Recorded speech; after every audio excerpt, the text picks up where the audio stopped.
بسم اللہ الرحمن الرحیم۔ السلام علیکم ورحمۃ اللہ۔ یہ تقریباً 1957 عیسوی کی بات ہے کہ فرانس میں کہیں ایک رہائشی عمارت کی نوکڑ میں ترکی کے ایک 50 سالہ بوڑھے آدمی نے چھوٹی سی دکان بنا رکھی تھی۔ ارد گرد کے لوگ اس بوڑھے کو انکل ابراہیم کے نام سے جانتے اور پکارتے تھے۔ انکل ابراہیم کی دکان میں چھوٹی موٹی گھریلو ضروریات کی اشیاء کے علاوہ بچوں کے لیے چاکلیٹ، آئس کریم اور گولیاں، ٹافیاں دستیاب تھی۔ اسی عمارت کی ایک منزل پر ایک یہودی خاندان آباد تھا جن کا ایک 7 سالہ بچہ جاد تھا۔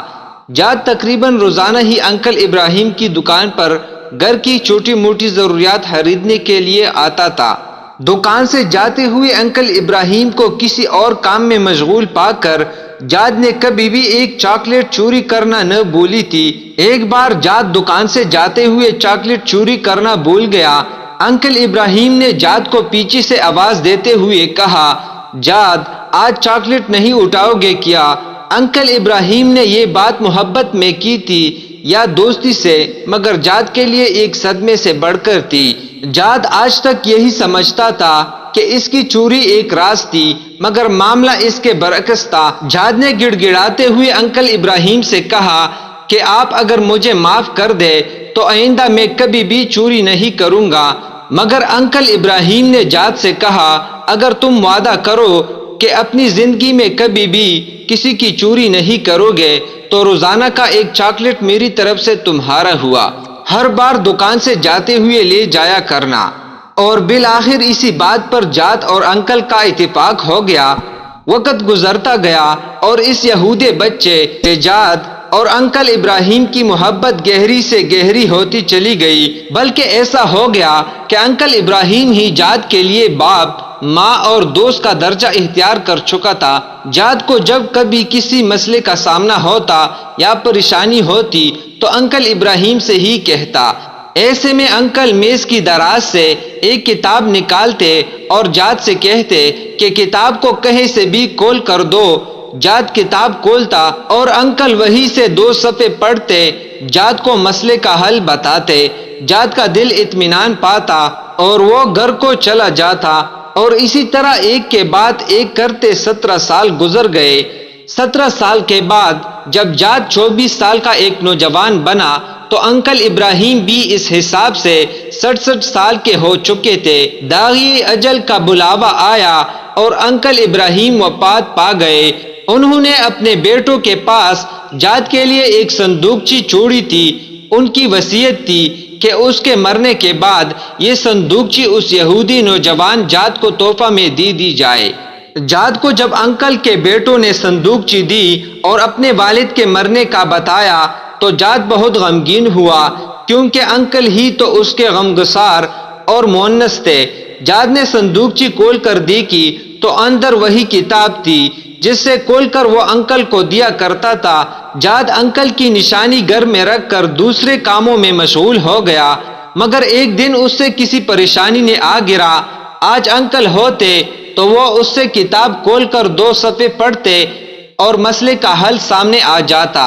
جاد کے ذہن میں انکل کا خیال آیا اور اس کے آنسو نکل آئے۔ کیوں نہ آج میں خود کوشش کروں۔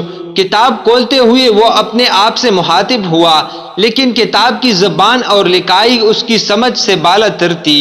کتاب اٹھا کر اپنی تیونیسی عرب دوست کے پاس گیا اور اسے کہا کہ مجھے اس میں سے 2 صفحے پڑھ کر سناؤ۔ مطلب پوچھا اور اپنے مسئلے کا اپنے تئیں حل نکالا۔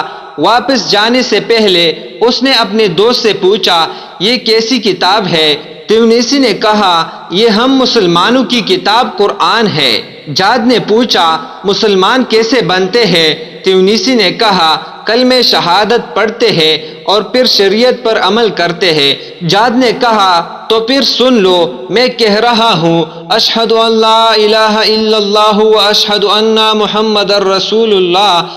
جاد مسلمان ہو گیا اور اپنے لیے جاد اللہ القرآنی کا نام پسند کیا۔ نام کا اختیار اس کی قرآن سے والہانہ محبت کا کھلا ثبوت تھا۔ جاد اللہ نے قرآن کی تعلیم حاصل کی، دین کو سمجھا اور اس کی تبلیغ شروع کی۔ یورپ میں اس کے ہاتھ پر 6000 سے زیادہ لوگوں نے اسلام قبول کیا۔ ایک دن پرانے کاغذات دیکھتے ہوئے جاد اللہ کو انکل ابراہیم کے دیے ہوئے قرآن میں دنیا کا ایک نقشہ نظر آیا جس میں براعظم افریقہ کے ارد گرد لکیر کھینچی ہوئی تھی اور انکل کے دستخط کیے ہوئے تھے۔ ساتھ میں انکل کے ہاتھ سے ہی یہ آیات کریمہ لکھی ہوئی تھی، اپنے رب کے راستے کی طرف دعوت دو حکمت اور عمدہ نصیحت کے ساتھ۔ جاد اللہ کو ایسا لگا جیسے یہ انکل کی اس کے لیے وصیت ہو، اور اسی وقت جاد اللہ نے اس وصیت پر عمل کرنے کی ٹانی، اور ساتھ ہی جاد اللہ نے یورپ کو خیر بات کہہ کر کینیا، سوڈان، یوگانڈا اور اس کے آس پاس کے ممالک کو اپنا مسکن بنایا۔ دعوت حق کے لیے ہر مشکل اور پرخطر راستے پر چلنے سے نہ ہچکچایا، اور اللہ تعالی نے اس کے ہاتھوں 60 لاکھ انسانوں کو دینی اسلام کی روشنی سے نوازا۔ جاد اللہ نے افریقہ کے کٹن ماحول میں اپنی زندگی کے 30 سال گزار دیے۔ سن 2003 عیسوی میں افریقہ میں پائی جانے والی بیماریوں میں گر کر محض 53 سال کی عمر میں اپنے خالق کی حقیقی کو جا ملے۔ جاد اللہ کی محنت کے ثمرات ان کی وفات کے بعد بھی جاری رہے۔ وفات کے ٹھیک 2 سال بعد ان کی ماں نے 75 سال کی عمر میں اسلام قبول کیا۔ جاد اللہ اکثر یاد کیا کرتے تھے کہ انکل ابراہیم نے اس کے 17 سالوں میں کبھی بھی اس سے غیر مسلم محسوس نہیں ہونے دیا، اور نہ ہی کبھی کہا کہ اسلام قبول کر لو، مگر اس کا رویہ ایسا تھا کہ جاد اسلام قبول کیے بغیر نہ رہ سکا۔ آپ کے سامنے اس واقعے کے بیان کرنے کا فقط اتنا مقصد ہے کہ کیا مجھ سمیت ہم میں سے کسی مسلمان کا اخلاق و عادات و اطوار و کردار انکل ابراہیم جیسا ہے کہ کوئی غیر مسلم جاد ہم سے متاثر ہو کر جاد اللہ القرآنی بن کر میرے مذہب اسلام کی اس عمدہ طریقے سے خدمت کر سکے۔ مزید اس طرح کے ویڈیو سننے کے لیے میرے اسلامی و اصلاحی چینل کو سبسکرائب کریں۔ جزاک اللہ۔